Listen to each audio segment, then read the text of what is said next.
Good evening, everyone, and welcome. It is Wayne Kimball and David Petak. We're coming to you this evening, and we will be discussing VA compensation and VA home loans. David, how are we doing today, sir? I'm doing great, Dwayne. Thank you so much. Excited to be here and just lay some knowledge down for our fellow veterans and military spouses. Kind of demystify some of the information that's out there and empower them to be able to make decisions on their own. Yeah, we did this last month, and I was teasing about when I first went live. I had like 8 people, and I knew 5 people, and we had like 140, 150 people in last time. But definitely a lot of good information. I know you said a lot of people were responding, and so we decided, hey, let's do it again. Let's keep doing it and give everyone some information. So now we got the introductions out the way. I'm Dwayne Kimball. Dave Petak is my counterpart here this evening. He is like the walking VA home loan dictionary, okay? Infinity times infinity over subject matter expert. He was a subject matter. I think, Dave, you probably a subject matter expert at like 8 years old on this stuff. Yeah. Yeah. I mean, I've been doing it for a hot minute. I mean, I kind of got into this I've been in the lending business for 18 years, and about 7 years ago, I really just honed in on the military because I've been in the military in the Guard now for 14 years. Mhm. And I was like, man, I got a lot of guys coming to me from my unit, other organizations, like, hey, can you educate us on this? And it's different when you're in the service because you understand the lingo. You know what people go through in order to be able, to use their benefits. They're deployed or they have spouses that have questions. So that's why I kind of just honed in because I'm like, I get that life. It's the same way with the VA compensation when I'm talking to veterans or veterans family members, or if I'm doing a presentation. Right. A lot of veterans just don't understand the basics. So on the scale of 1 to 10, they jump right to 5 and they miss 1 through 4. And now they have a lot of problems. Those problems add to frustration, and they get upset. And, I'm pretty sure it's the same thing with the VA home loan because things constantly change. And you got to stay up to date on those things. You got to know someone that knows what they're talking about. So this evening, we're going to get into some VA compensation, VA home loans, and, we're just going to double team everyone on here tonight and just give them some outstanding information. So before we go any further, I put David's contact information in the comment section. I'll be posting some links, like if you're interested in refi or purchasing a home, I'll put a link in there, how to apply. But the first link I put in there, click on this link to schedule a consult with David, the subject matter expert. Okay. So I'll be popping that in there from time to time. And we're going to be taking some questions too. So Dave, I'll go ahead and kick it off. VA compensation. A lot of people, they know what it is, but some don't know what it is. It is a tax-free monetary compensation that you receive as a result, injury or disease incurred or aggravated during active military service. And you know what? That's the first time I ever said that and never messed it up. Okay. I do this presentation and I show that slide all the time. But a lot of people think, I went to the VA hospital, I got diagnosed, and then they go on the VBA side and they get denied and they don't understand why. So we'll talk about a little bit of that. I'll take some questions, but also just being service connected, maybe 10, 20, 30% helps in other areas. And one of those other areas is VA home loans. So Dave, can you talk about the percentage and, and so forth and what they would need? Yeah. And one thing to add to that too, is that we work with a lot of folks that may have been out of service for a while and they're like, oh, it's been too long. I'm not going to be able to get service connected. And we've pushed people to at least try to get their disability, and then they're blown away when they get 50, 60 or 70, 90%. Because anytime you have a VA service connected disability, you don't have to pay what's called the VA funding fee. So yes, the VA home loan is awesome because you can do 100% financing. You could, and there's no limit technically. So you want to buy a $3 million home with not a penny down and you're qualified, you can do that with the VA home loan. There's no cap. I mean, I think the max we can do is 5 million. I'm not saying you got to buy a $5 million house. I'm just saying like it's out there and it's available to you. And it's a benefit if you have at least a 0% or higher rating. So I've seen it before where people have a 0% service connection. They don't get a monthly stipend, but they're exempt from the VA funding fee, right? So that happens because you can get a 0% service connection, right? As long as you're service connected. So Dave, if they don't have a service connection, what would that funding fee be? Oh, that's a good call. The funding fee for the first time using the VA home loan is going to be 2.15%. Now, the good news is that it rolls into the mortgage, so you don't have to pay for that out of pocket on a purchase. But this is where it gets crazy. The second time you use it, it goes from 2.15 to 3.15. So imagine you buying a $500,000 place, the funding fees of over $15,000 that's added on. That adds like an additional, I just did the math, $110 a month on your monthly mortgage payment. Now, flip side, you get a VA disability rating, even if it's just, like I said, 10%, that VA funding fee is exempt, and you're exempt from that for life. So that's a huge benefit for folks to be able to do that. And I think I might have asked you this last time. When a veteran files for their intent to file, when does it actually get registered with the VA that you've officially filed for VA disability? Is there like a case number assignment? Repeat that again. I'm sorry. I was looking. Somebody was saying something about a time slot here in the comment section. I apologize. Say it again, David. No. So I was saying is that when you file for your intent to file. Mm-hmm. But when does your actual VA disability get earmarked as far as like getting a case number assigned to you? Right. So that's called EP. And once you file a claim, they assign an EP. And that EP number is going to depend on if it's a new claim, if you're coming back in and reopen from previously denied claim, or if you're doing a high-level review, formerly known as an appeal. Okay, perfect. So once that's been assigned, and let's say you buy a house a month later, and it takes another year or two to get your service connection, you're awarded your service connected disability. At that point, you can reach out to the VA and they'll give you a refund of the VA funding fee. That's why it's important when you're going through that process and you're thinking about it, go ahead and file. Like I was talking with someone today. They're like, I want to buy a home. We're closing in like the next 30 days. They already filed their intent to file, but they're like, oh, we haven't officially submitted to the VA for that P number you said.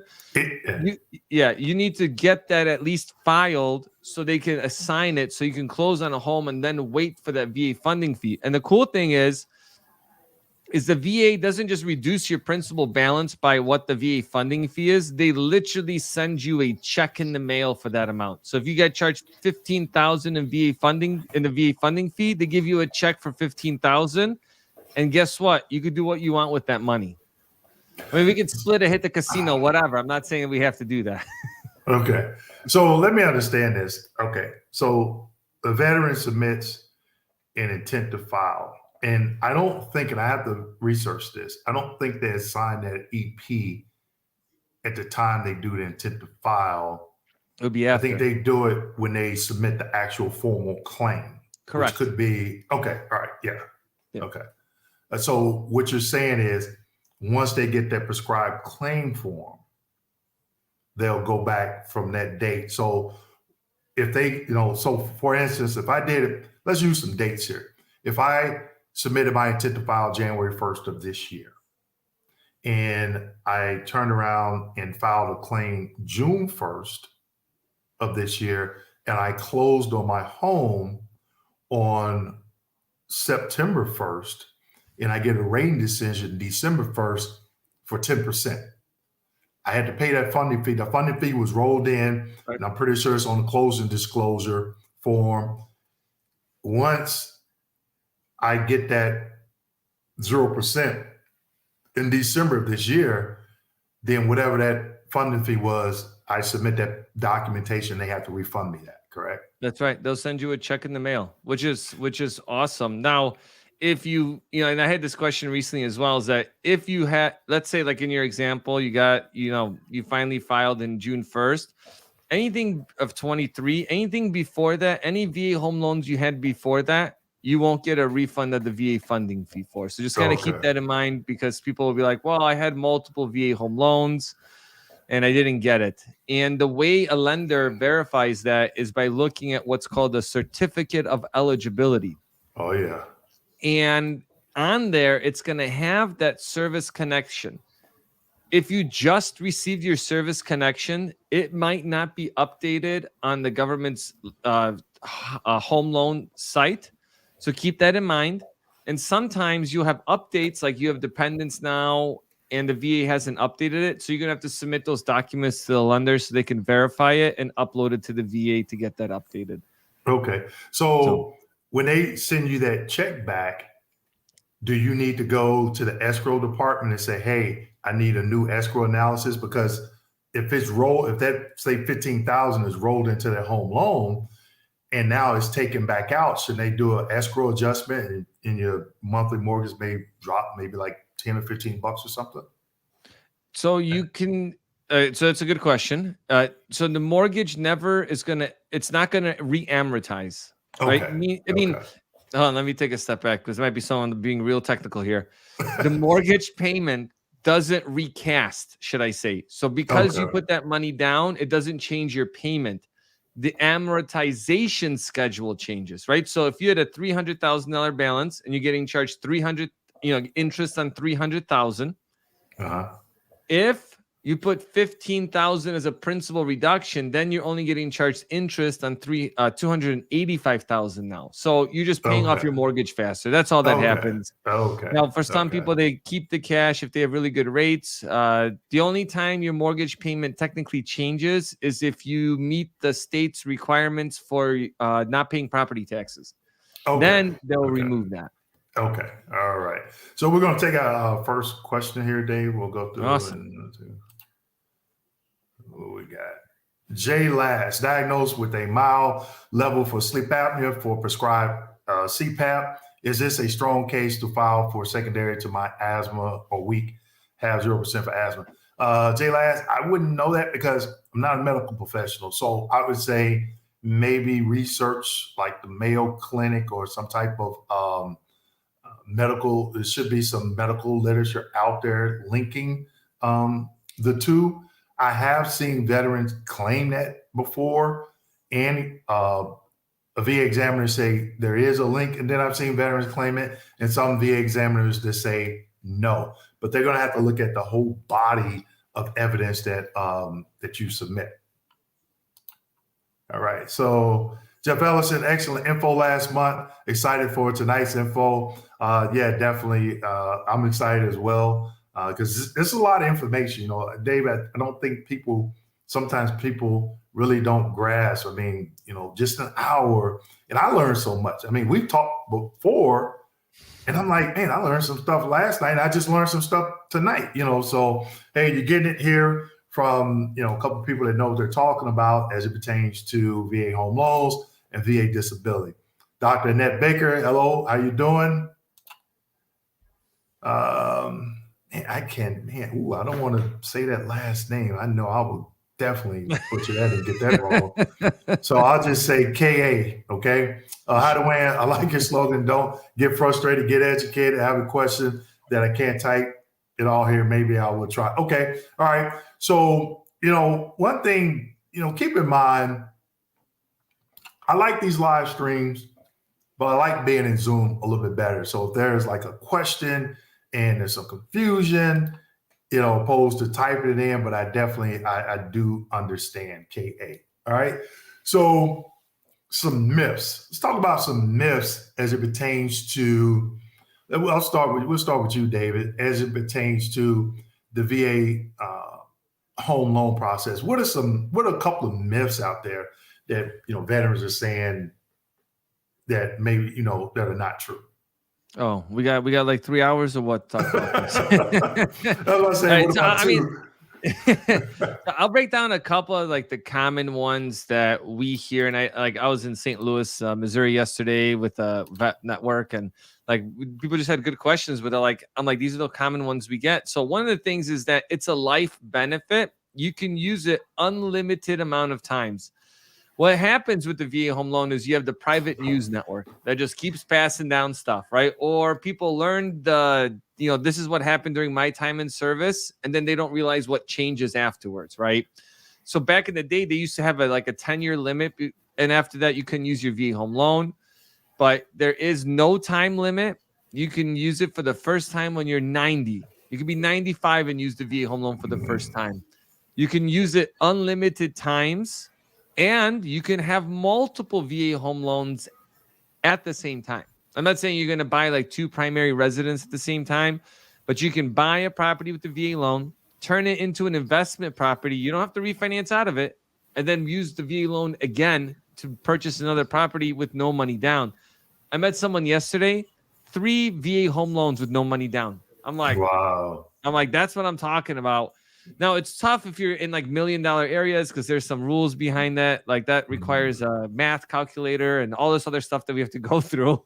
But I'm saying like more affordable housing, right? Like, it's definitely possible to do that with the VA loan, and especially like where you're at up in Tampa, because I look at that McDill. We work with a lot of guys up there, and then they'll buy a place, and then all of a sudden they need to deploy or they need to leave and rent their property. So that's a big misconception that you have to stay in your property for a minimum of a year or two. I keep hearing this. That is actually an FHA rule. It's not a VA rule. If you buy a place today, you intend to occupy it within 60 days, but you technically, with a waiver, can go up to a year without moving into a place. That's one. But if your situation changes where you deploy, you have something happen with relocation, you have to move, then you can rent out the property living in it 2 days.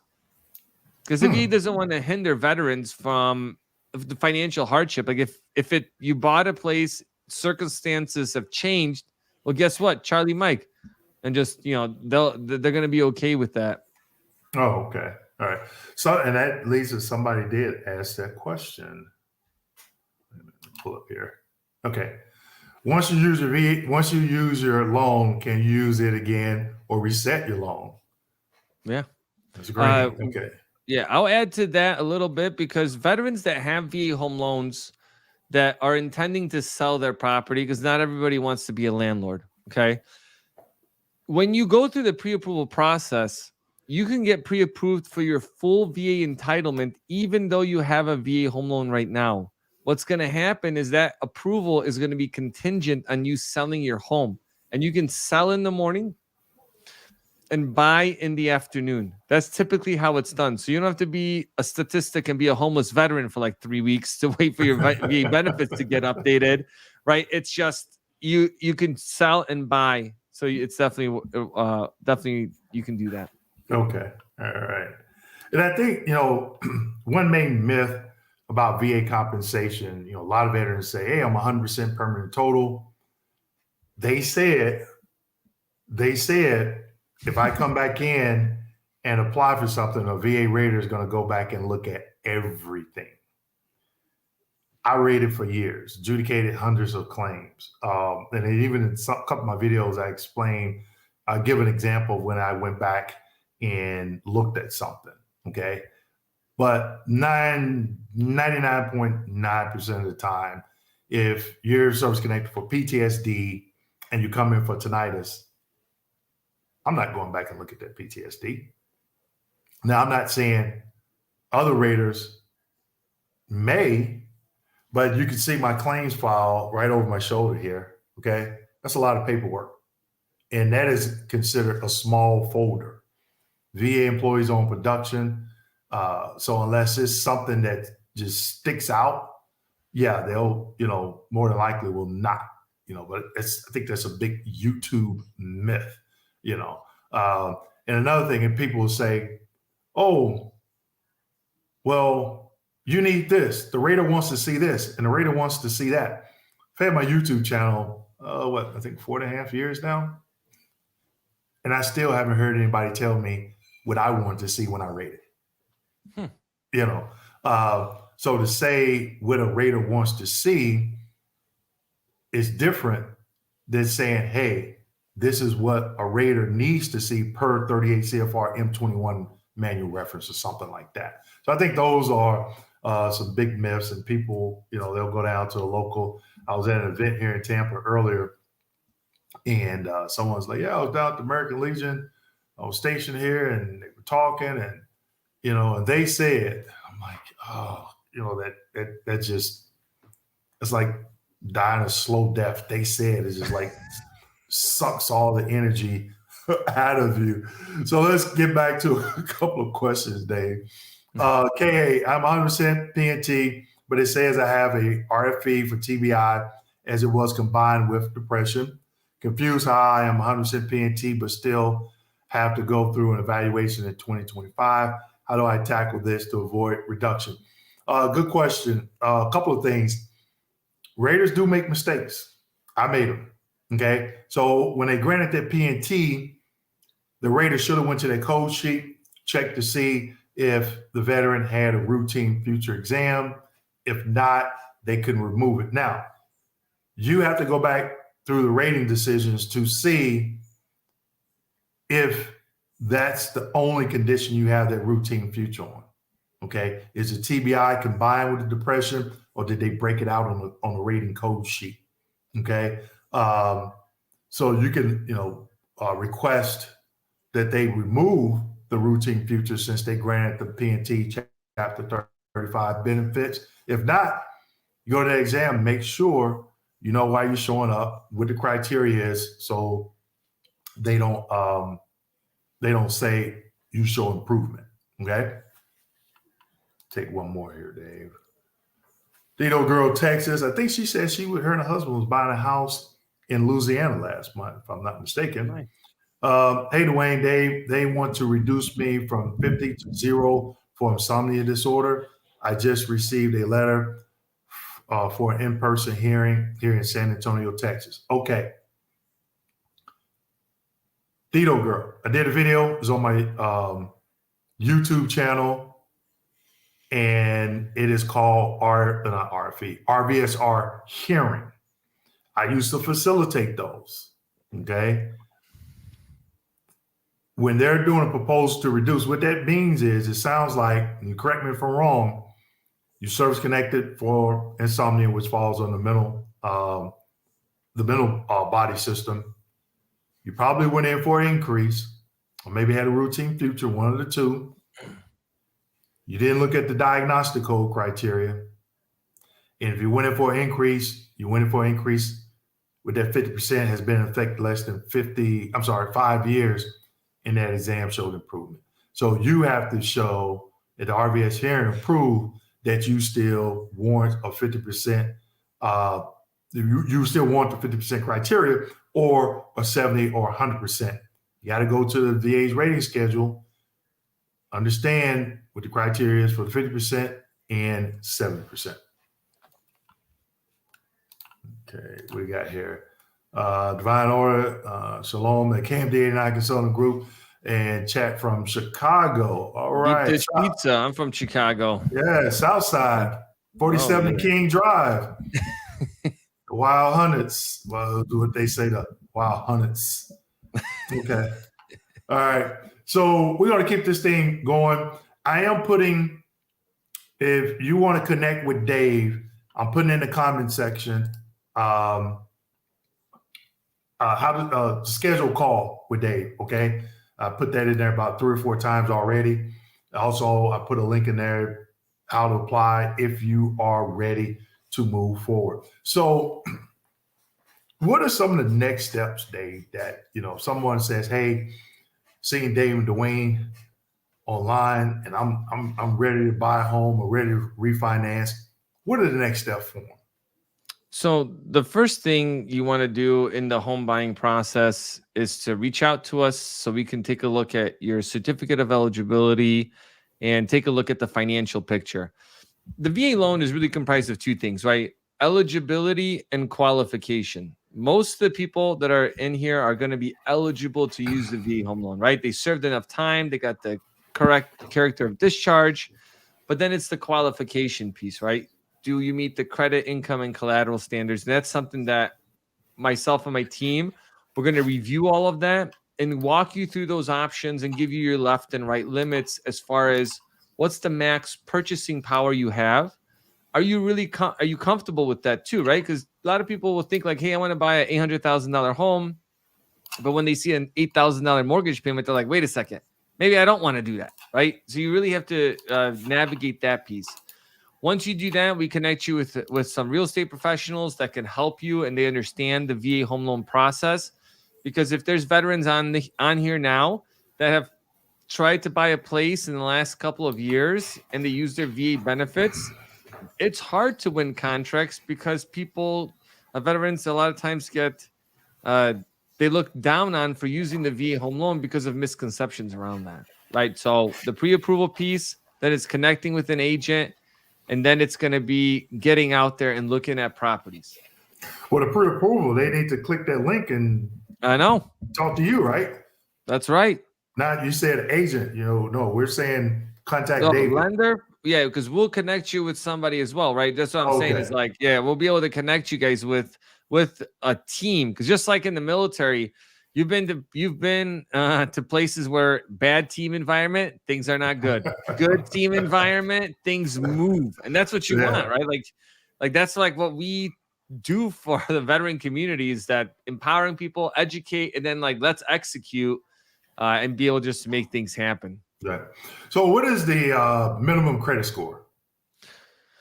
Ideally, you really want to be around a 620 or higher. The VA does allow for lower, but it just gets a little bit more complicated. So if you're at 620 or higher, it's a relatively straightforward process. You need a source of income to be able to pay for the mortgage. Now, if you have let's say you can qualify with VA disability alone, right? So if you have 100% disability rating, 70, 20, 20, you might not be able to buy much. But if you got like 100% rating, that's 4,200 plus we gross that up. That's 5,000 a month that you have. You could definitely buy a place with just that alone. So as long as you have a source of income, or if your spouse is gainfully employed, even if you're not working and you don't have no VA disability or any of that, and your spouse can hold the mortgage, you can still use your VA home loan. So credit, you need a source of income. It could be Social Security, a full-time job, whatever the case may be. And then it's also going to be assets, and that's dependent because you need to at least be able to pay for closing costs, right? Unless you can negotiate for the sellers to pay for that, right? So it's income, it's your credit, and it's going to be assets. Those are the key things with qualification. Now, Dave, some vets, they're 100% permanent total. And like you said, it's around the 4,000 mark a month. And some veterans have Social Security. Can they use their Social Security as income? Yeah. Oh, okay. All right.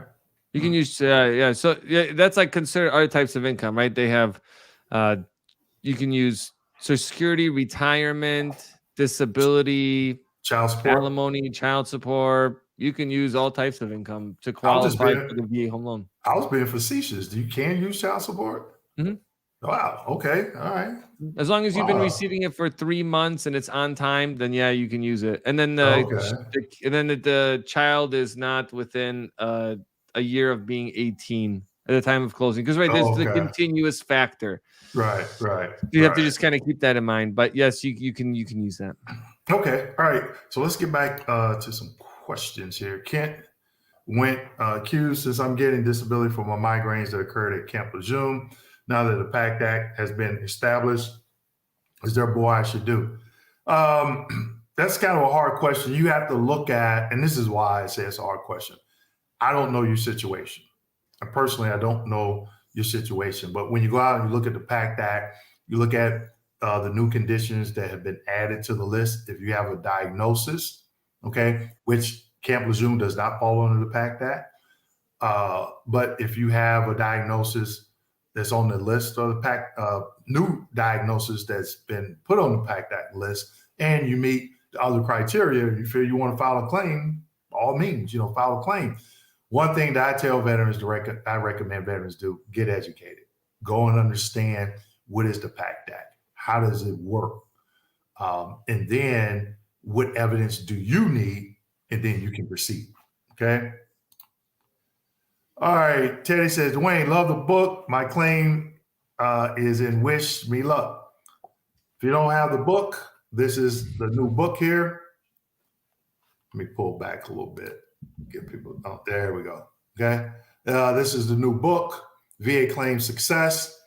It's a bestseller out there on Amazon. If you go to my website, kmd89.com, you can purchase it there, and I'll send you a signed copy. And Teddy, thank you for the support. All right, this is on you, Dave. I'll let you. Yeah, we answered this one, but yeah, you can get you can qualify with just service-connected disability to buy a property. Got another one here. If the VA funding, that's what we talked about. If you filed your VA disability and it gets earmarked, again, some people might be joining a little bit late, so I'll kind of recover that. So if you can get a refund of your VA funding fee as long as you've actually filed your VA disability, not your intent to file. You filed for your VA disability, and if you close 10 days afterwards, you're still going to be charged a VA funding fee. But if 8 months from then you get awarded the VA funding fee, then you get a refund. But if you have a current VA home loan, you've had it for 10 years, and you get your VA disability 4 months ago, and you filed 10 months ago, then you don't get that VA funding fee refunded. Now, if you keep trickling down, right, and you keep refiling every year until you get a disability, and you've been fighting it for 10 years, okay, that could happen. I know someone that fought their VA disability for 14 years, and they finally got it. Okay, good for them. Good for them. I'm going to pull this up. K West says, JJ, okay, let's keep it respectful here now. I got a VA loan before I received my current disability. Yeah, so that would be the same thing. You won't be able to get the VA funding fee refunded for that. Right. But you could still get property tax breaks if you meet the requirement for the state or county or however they have it set up. All right. G Green, how do I check this funding fee document? As far as seeing if you're exempt or not, you would have to get your certificate of eligibility, which we can help you out with that. Let me see. I'll drop a link in to get a certificate of eligibility. So if you guys want to schedule an appointment for that, you'll be able to do that. I'll drop it in right now.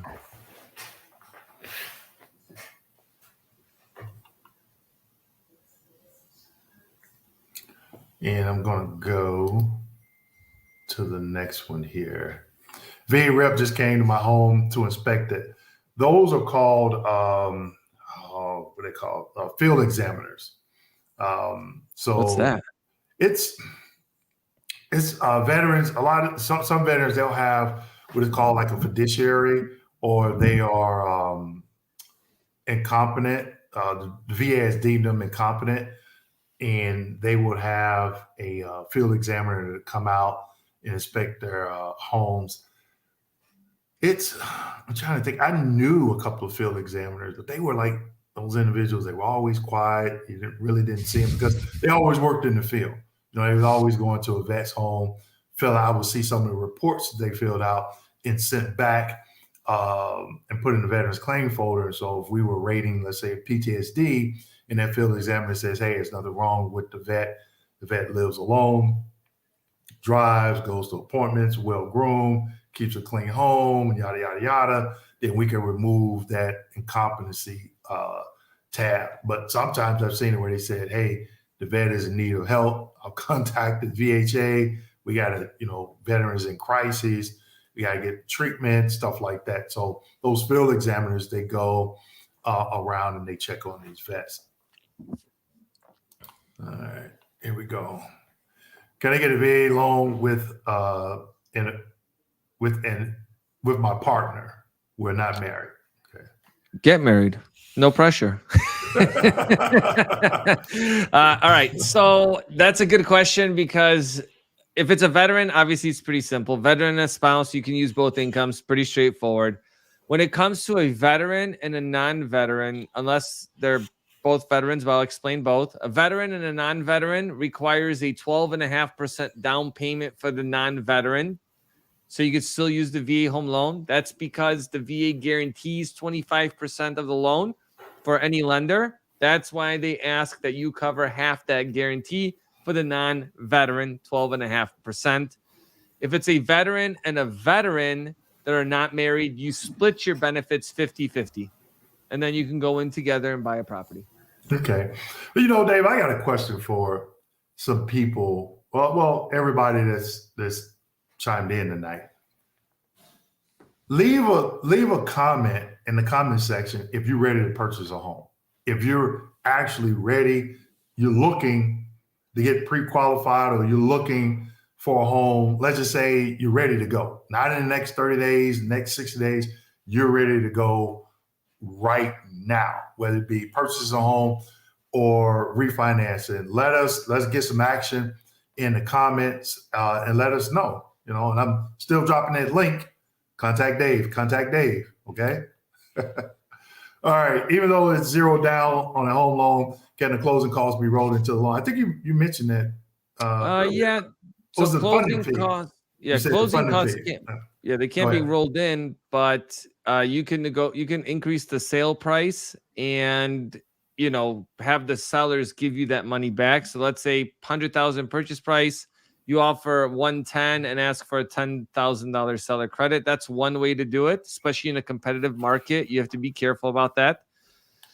There's down payment assistance programs that exist, but not all programs qualify for VA home loans. And if you have family that has money, first introduce me to them as well, and then we can figure out what we can buy. But you can also get gift funds, so you can get that as well. So there's a couple ways to be able to do that, but you can't just like straight up buy a place for $100 and then roll in $10,000 in closing costs. I'm not saying that's how much closing costs are, right? It varies based on the property, location, all of that stuff. All right, cool. K-West, didn't realize I could receive my disability until 27 years later.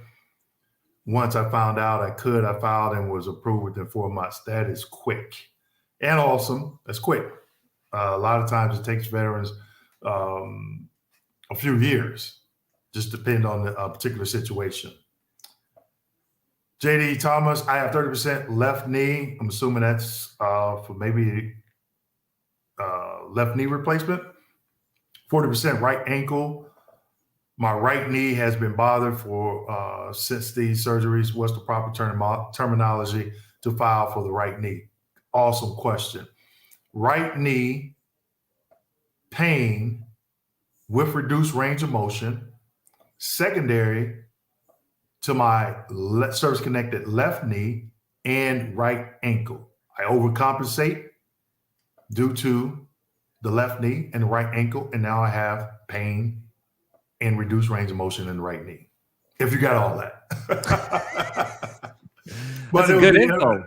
It will fall on the secondary. It will fall on the secondary. And just keep in mind, the way I stated it is a way that you have to explain that to the examiner, okay? So you have to think about things that you used to could do that you can't do, the limitations. Are you on a cane? Do you wear a brace? Do you wear a knee sleeve? What age do you have, to help you when you get out of bed in the morning? Is it normally painful in the morning? Do you have to stretch it out? Do you have to put ice on the knee? A lot of things like that. So that way the doctor will know, okay, especially with the, if you got a left knee replacement, that changes your gait and you overcompensate and you put more weight on the right knee, and now the right knee is starting to hurt. Okay. There's a question for you, Dave. I'll let you take it. Thank you, sir. The VA technically doesn't have a minimum credit score, but like I mentioned earlier, lenders are going to have different requirements. They typically want to see a credit score. What I recommend is going out and getting a credit card or two credit cards, at least have some type of credit. And sometimes we'll see veterans that do too good with their credit. They don't use it at all. They're like, hey, I have all these things and I don't use any of it. And after 6 months, once it goes dormant for 6 months, you lose all that credit. So that's why you have to reuse credit once in a while, or just use it to buy groceries and then pay it off every week. That's the way I'd recommend that. And then you can also schedule an appointment and we can go through it. There you go. So, you mentioned one thing that I did when I wanted to build a house, and I can remember going into the real estate agent's office, and my wife, we were dating at the time, and I was telling them my situation. I was, where we want to look, and they were just kind of rude, So I was like, okay, what I need to do to get my credit score up? And one of the things that I started doing, I had a credit card and I wasn't using it, but I was always using my debit card.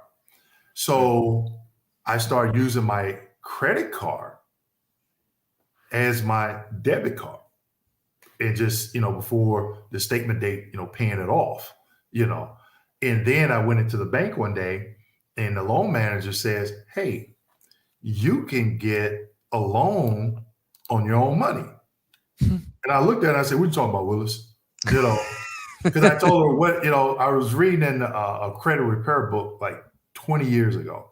And they said, you want to get to know your loan officer, especially if you at a smaller bank, right? Right. So I go in, I'm talking to her. I'm like, what do you mean? She was like, yeah, we give like, it's like a 0.1% interest on your own money. And you can take out a certain amount and, we'll spread it out over 10 months or something like that. And so I'm thinking, and I said, well, you all reported, which credit bureau do you report it to? She was like, Experian. Okay. And I did that twice over a 2-year period. So I got the loan. I think it was like $2,000 or something like that. I paid it off in 6 months. Okay. And then I waited another 6-8 months and did it again.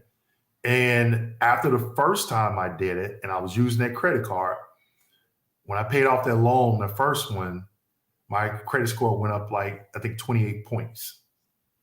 And I kept using the credit card and the second loan, and I'm paying down my current home. And I had a car note, I'm paying that down every month.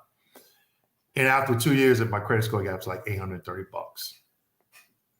And I was already like at like 17. I thought that was low. I was like, I was like, man, I felt like that was like a 500 credit score, but that's something that I did to help boost it. And it got up there pretty quick, so when I went to get pre-qualified, I was like, look, I don't want no problems. They were asking me, and it was like, well, how much can you afford? I was like, 830. And they're like, what are you talking about? I said, 830, 830. That's my credit score. Why are we talking about, these, in particulars, if you will? I'm like, now let's talk about what here's the income. When we said marked up, what can I afford? So it definitely, that was one of the ways, it was quick. And especially, I think during that time, one of my student loans came off, and that really, it just, went through the roof after that. So that's awesome. And that's like also a lesson for a lot of people, is that it takes time. Sometimes it takes time to build credit. And if you have life events, guess what? You can overcome any of those events, because any type of negative things in your credit report fall off after 7 years. Just keep at it and don't let it hold you down. Right. All right. Angela Hall says, I'm a practicing VSO. For those of you who don't know, veteran service officer. Learning every day. Thank you for your sessions, collaborations, and the book. You've helped me help so many others. Thank you. Thank you, Ms. Hall, for getting the book. Thank you for the support to the channel. Definitely appreciate it. This one is for you, Dave.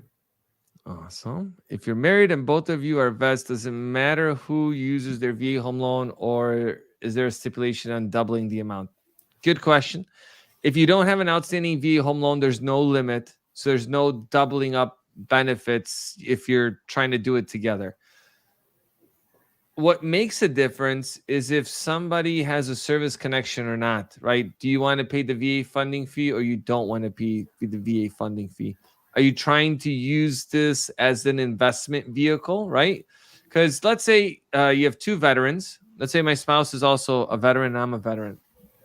Since you can have multiple VA home loans, I might buy a place for 200,000 and then I might buy another place for 500,000 and use just my benefits, and then use my spouse's for the next one because we want to buy like a $700,000 property. So it depends on what your goals are, and that's going to dictate how we're going to structure the loan and who's going to be first on the application or not.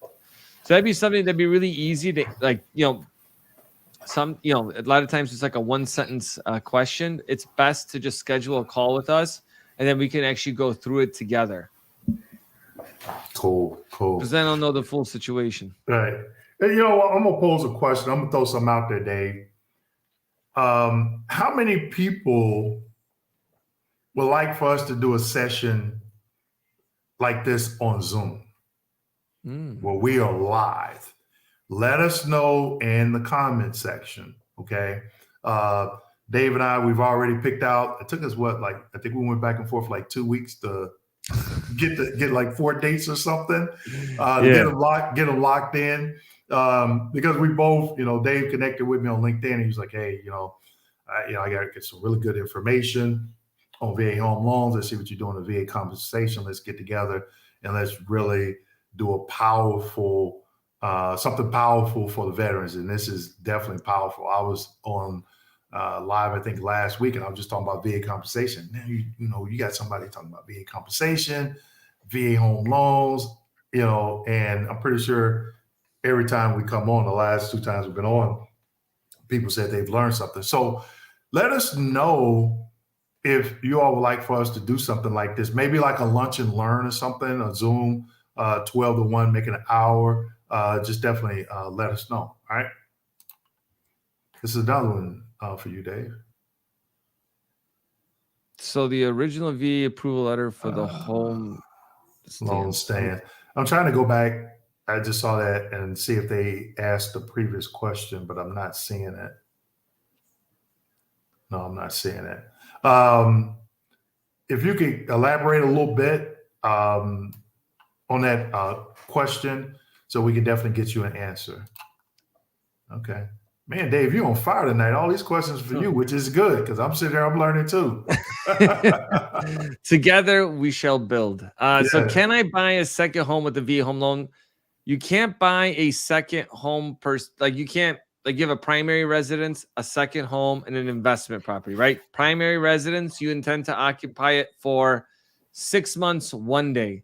A second home, you occupy for the 5 months, 29 days out of the year, and then you don't occupy it outside of that. An investment property, straight up, I'm never going to live in the property. And by the way, a second home, it's not like you have to be there for 5 months, 29 days. It's just designed to go there when you want. It's like a leisure home. Okay. Would it be considered like a vacation? I'm sorry, Dave. Could that be considered like a vacation home? It is, but the way you qualify for it is different. Okay. So in the I could spend hours just like on this one subject. So that's the challenge because it's so integrated of like what you have to know to make that decision. Because a second home, technically, you have to qualify for the whole payment. An investment property, you qualify with rental income. So you qualify for more with investment property, but the terms are worse, like higher interest rates, fees, and stuff like that. With the VA loan, it's designed to be your primary residence. So you can't buy a second home with it, but you can use the VA loan again and keep your current property depending on how much entitlement you have to use for the VA home loan, which is actually going to lead us into the next question for that. So hopefully that answers that question. It's going to be circumstantial. Can't use it for a second home. Has to be a primary residence. There's no time limit on how long you have to live in that property, as long as it makes sense, right? If you live in, let's say Tampa, and you're trying to buy, another property that's 4 hours away, but you're trying to buy as a primary residence, that might not work if your job doesn't allow you to remote work, right? All those things are going to be circumstantial. Okay. Let me go back up to this question here. Here we go. Yep, this is for you, Dave. Oh yeah. Talk about the basic entitlement a veteran has for $36,000. I wish we had a certificate of eligibility to show you guys. But if you've seen your certificate of eligibility, it's going to basically outline the top left your name, in the right hand section it's going to tell you if you're exempt from the VA funding fee or not. Underneath that, it's going to tell you it's going to tell you if you have any outstanding VA home loans. If you don't have any outstanding VA home loans, underneath that, it's going to say this veteran's basic entitlement is $36,000.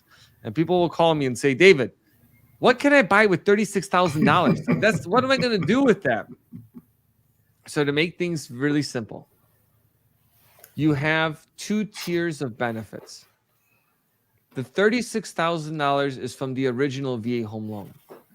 Remember earlier I mentioned the VA guarantees 25% of any mortgage, okay? When the loan was first created, they capped it at $144,000. This is in 1944. Houses were like $3,000, $4,000. So when they set it at $144,000, that was a lot of money. $36,000 is 25% of that. Okay. Since then, Congress passed a legislation to say, oh, we'll go up to the Fannie Mae single family loan limit. So that now today is like $726,000. And then in 2019, they passed another bill that says if veterans don't have an outstanding VA home loan, there's no limit. They want to buy a $5 million place, they can do that. You can buy multi-unit properties, especially if you're in Chicago. You can buy a 4-unit building, have the tenants pay for your mortgage, and you live in one of the units mortgage free. We do that all the time in Chicago. It's pretty awesome. So that 30, I wouldn't do that. Not living in Chicago.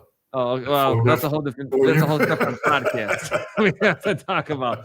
But so that 36,000 is your first tier of benefits. So if you says 36,000, there is no limit on what you can buy.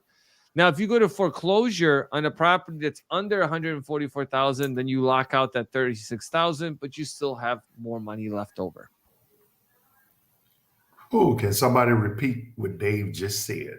A lot of good information. This is like that's a challenge. I mean, it's like for both of us. It's like when you know it inside out. Even sometimes simple questions could be like, "Well, I need to know more in order to dive in because I don't want to say, oh, this is how it works." And then someone's going to be like, "Well, they said this," and it was like, "Well, no, it's kind of circumstantial based on your situation." Again, that's why it's just easier to schedule a call with us. We're easy to work with, and we walk you through things. That's the key. Yeah. It's like the VA claims process. I get this all the time. Dwayne, give me a call back. I got a quick question for you. It's nothing quick about this process. Trust me. When I first started my business, people say, let me just ask you a quick question. And we were on the phone for an hour and a half. Okay. Because same thing like Dave said, well, wait a minute. Well, in this scenario, well, how did you do it over here? Well, I'm thinking 38 CFRs, M21 manual references, and trying to apply that with to the information that I'm being given. And then sometimes come to find out, like the 30-minute conversation we just had, throw it out the window because you didn't tell me that you previously applied for this. And so it's total different scenario, I know. Annette Baker, how you doing, Annette? The VA loan. Oh, this is for you, Dave. Go ahead. It said the VA loan can't use both to finance a home. But that refers, I think, back to the prior question. And let me see how you wouldn't use both of your benefits to buy a VA home loan. To buy a property, whoever is first on the mortgage, use their benefits to qualify for the property, but you're not combining benefits to buy a property. It wouldn't make sense in the sense of you're both married. Whoever has entitlement is the one that you would use, and that this might be a good time to schedule a call with us so we can go through that because I could probably answer that on a phone call in 5 minutes. Okay. All right. I'm just going down some comments. So we have a few minutes left. What if you're filing secondary claims to your PTSD? Do they go back and look to your PTSD and maybe decrease it? That's like a 10-minute answer right there. Depending on the scenario, you got to ask it. Like I said earlier, when I read it, if you came in secondary, let's say GERD secondary to PTSD, no, I'm not going to look at it. But another rater may. 99.9% of the time, no.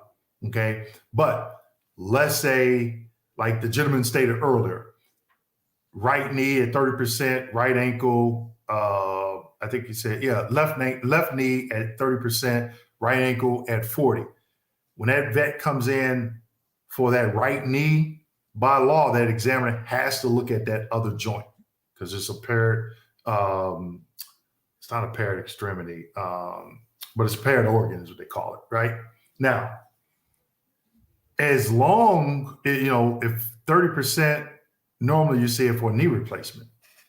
So if you still had a knee replacement, if they didn't take the metal out and just put your old bones back in there, then you're good. You're 30%, right?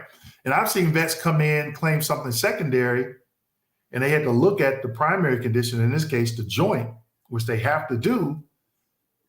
Not only did they get service connected for the secondary condition, but they increased. I'm gonna do a YouTube video on that. If you come in and claim something secondary, can you get increased on the primary? Yes, without claiming it, because on that exam, it showed improvement. In this case, we're talking about the left knee and right knee.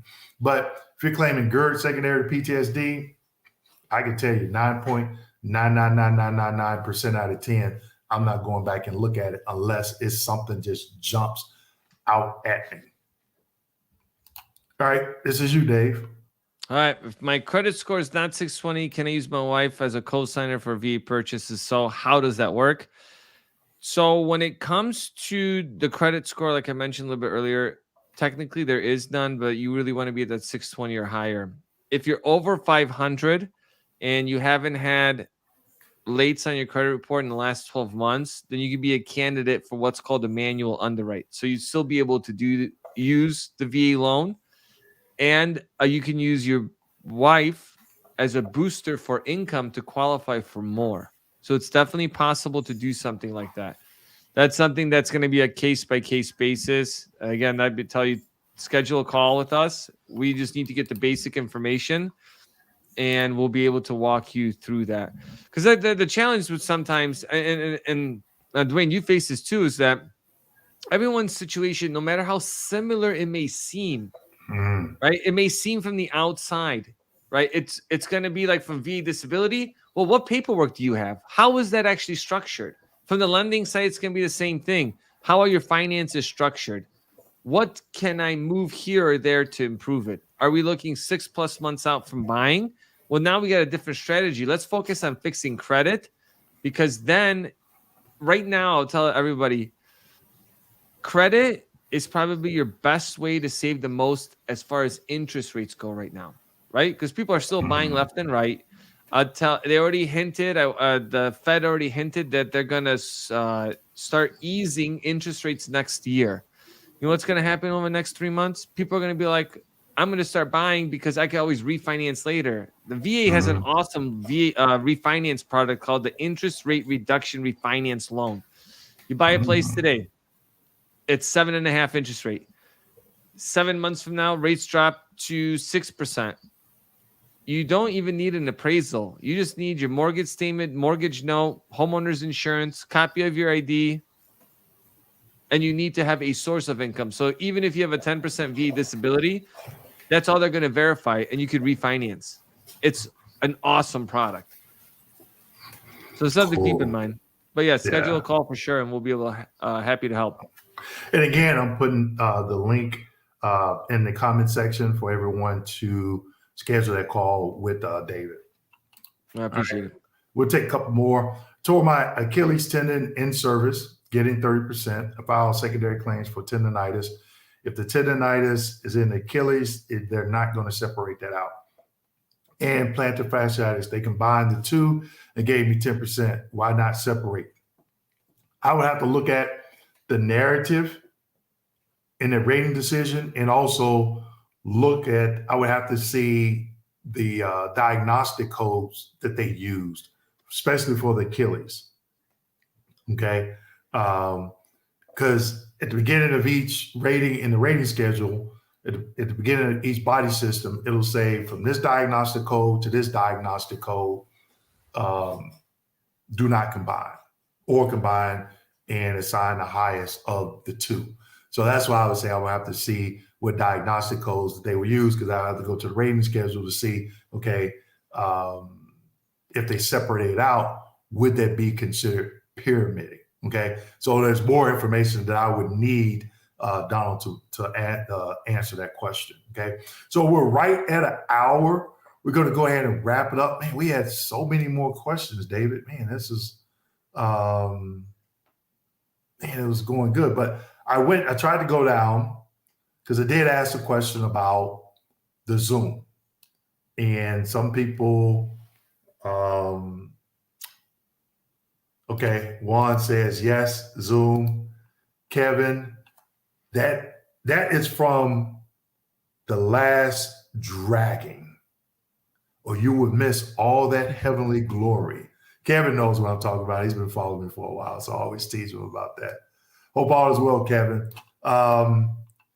Dito Girl said yes, Zoom. Dave, I'm assuming that Dito Girl is going to call you so her and her husband can buy that house in Louisiana. So I'm pretty sure, Dito Girl, you're going to be contacting him tomorrow, right, to schedule that appointment to get that house. That's awesome. In Louisiana.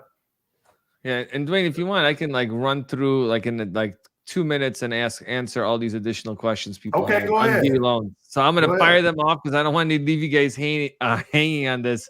Yeah. Yes, the VA loan requires closing costs. You're going to pay for them.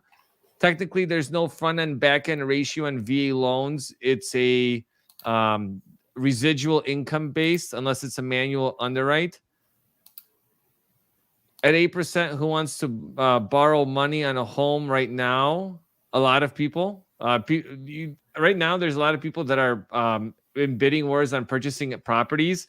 Am I saying it's right for everyone? No, but as soon as interest rates drop, home values are going to go up and you're going to be in a worse position. But you can always refinance if you have a home, then you build equity.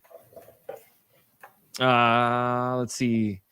You need to receive VA disability for 1 day in order to use it for a VA home loan, because someone's asking like how long you have to receive disability for. 1 day, you're good to go. All of that income could be used right away. The only income that can't be used from the VA is your GI benefits for your BAH. You can't use that to qualify for a VA home loan.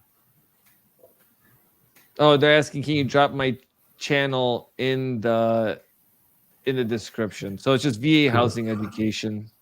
I can YouTube, drop a link on that. I don't think I had that link. So we're definitely Dave and I will talk later and try to find now if we do it, I think Dave would probably do it like a lunch and learn. You know, we'll definitely put together a Zoom so we can definitely understand, because we had a couple of questions that we didn't understand. So we want to make sure that we understand those, and we're right at the hour. If we didn't get to your question, what I'm going to have my assistant start doing is make sure we got the description down. We're tweaking some things, and we're going to get this the next one at least scheduled a week out. So now a gentleman, and I can't remember his handle, but it was something Snow, and he did something really interesting when I was doing when I do my live Q&As, and he couldn't attend. Soon as that event went live on YouTube, meaning I posted it, scheduled it, he would put his question, he would ask his question in the comment section. He's like, hey, Dwayne, here's my question. I won't be able to attend tonight. I'll come back and I'll watch the video later. Okay. So I see a lot of people are asking questions that came on late. If we're on Eastern Standard Time. If you're going to come on, we start at 7 p.m. Eastern Standard Time. If you're not going to come on to 7:30, as soon as if you're connected with myself or Dave on YouTube, LinkedIn, we're both on LinkedIn, you'll get notified. As soon as we go live, if you don't even, not able to attend, ask your questions, ask multiple, and we'll get them answered. So that way, when you do go back and watch it, you're at the top of the list. Okay. Because we do this for an hour and we still have some questions. So Dave did an awesome job going through. I wish I could do that for the VA compensation side. I take that back. Somebody asked, can I get my exam from overseas? It sounded like they were still on active duty. You can submit a FOIA request to the VBA and get that. Okay. So yeah, a lot of people are saying, oh, somebody's late for formation. I drop down and do push-ups. Yeah. So yes, and people are saying yes. Said right, DK. Okay. All right. So we'll get David and I will get together. We will figure out a date and time. I'm thinking lunch. And a lot of people say I'm working. When I was doing my VA claim, you know what I would do if I had to go see a doctor to get an exam done, a DBQ done? I would ask that doctor, what day of the week and the month is your slow day? And that doctor gave me that date. And I said, okay, what is your last appointment for the date? And he said, okay, the third Thursday of every month or the third Friday of every month, really slow. And our last appointment is at 4 o'clock. So I would get a 4 o'clock appointment. Well, I didn't get off work till 3:30 and I had a 45-minute commute. So I was in a van pool. I would drive that day. I would take off work because I knew I needed this for my VA claim. I always got there a little bit early. And he's like, good, you came in early. I could spend 45 minutes with you and we can go through this paperwork because my previous appointment canceled. And I was like, man, awesome. So I say that to say this. If we do a lunch and learn, if it's important to you, you can take an hour vacation, have people sit in the car, 45 minutes. Yep, got some good information. And again, you post the questions soon as we go live. And if you get in a little bit late, you could always go back and look at the recording. So we'll go ahead and wrap it up, Dave. I'll let you have the final words. But before you get the final word, Dave, again, thanks for everyone that purchased the book. I definitely appreciate the support. Don't forget to go out and leave an Amazon review so other veterans can see what you thought about the book. Dave, you got the final thoughts. Go ahead. Yeah, thank you for having me on here. And thank you to everyone that joined us. I appreciate all the questions. I know there's a lot of questions that are still left. Best thing to do is schedule a call with us and we'll walk you through it. I promise you, it only takes really a couple minutes. And it's easier to have a phone conversation. And we'll break that down. Even if you don't meet the credit requirements at 620, you got something a little bit lower than that, it's okay. Just reach out to us. We'll walk you through it and set you up for success. Thank you for taking time out of your evening. And you guys have an awesome evening and a great weekend. And be on the lookout for that Zoom. Take care, everyone. Zoom. All right. Bye, guys.